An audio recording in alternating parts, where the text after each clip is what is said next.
Mradi wa ukarabati wa barabara kuu ya Winooski, sasisho la mradi la mwezi wa Machi mwaka 2026. Ujenzi kwenye barabara kuu utaanza tena mwezi wa 4, 2026. Wafanyikazi watakamilisha uwekaji wa lami na alama za barabarani kati ya barabara za Stevens na shule za Winooski. Pia watamaliza kazi za taa za kuongoza magari, taa za barabarani, njia za watembea miguu, maingilio ya magari na upandaji wa mimea. Saa za kazi zitakuwa Jumatatu hadi Ijumaa, saa 1 asubuhi hadi saa 1 jioni. Mradi unatarajiwa kukamilika kufikia majira ya kiangazi ya mwaka 2026.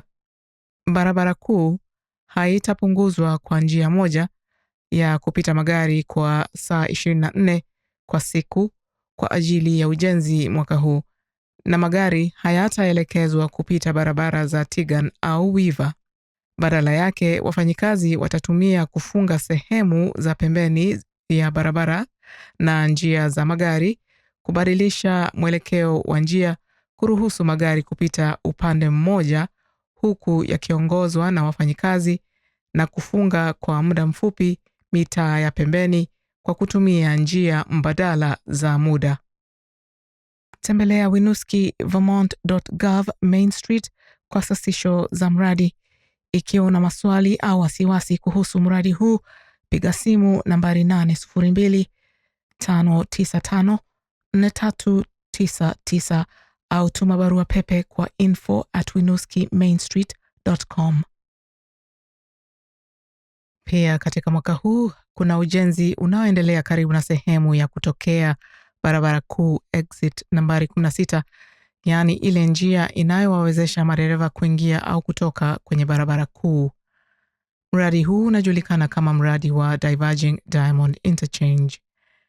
Eneo la mradi linaanzia kwenye mpaka wa mji wa Winooski na linaendelea kuelekea kaskazini kwenye barabara kuu ya US Route nambari 27 kwa umbali wa zaidi kidogo ya maili 1 hadi barabara ya Sunderland Woods. Madereva wanashauriwa kutarajia ucheleweshaji barabarani, kupanga muda wa ziada wa safari au kutumia njia mbadala. Pia wanaweza kufikiria kusafiri pamoja, yaani carpooling kwa lugha ya Kiingereza, kutumia usafiri wa umma, kuendesha baiskeli au kutembea kwa miguu.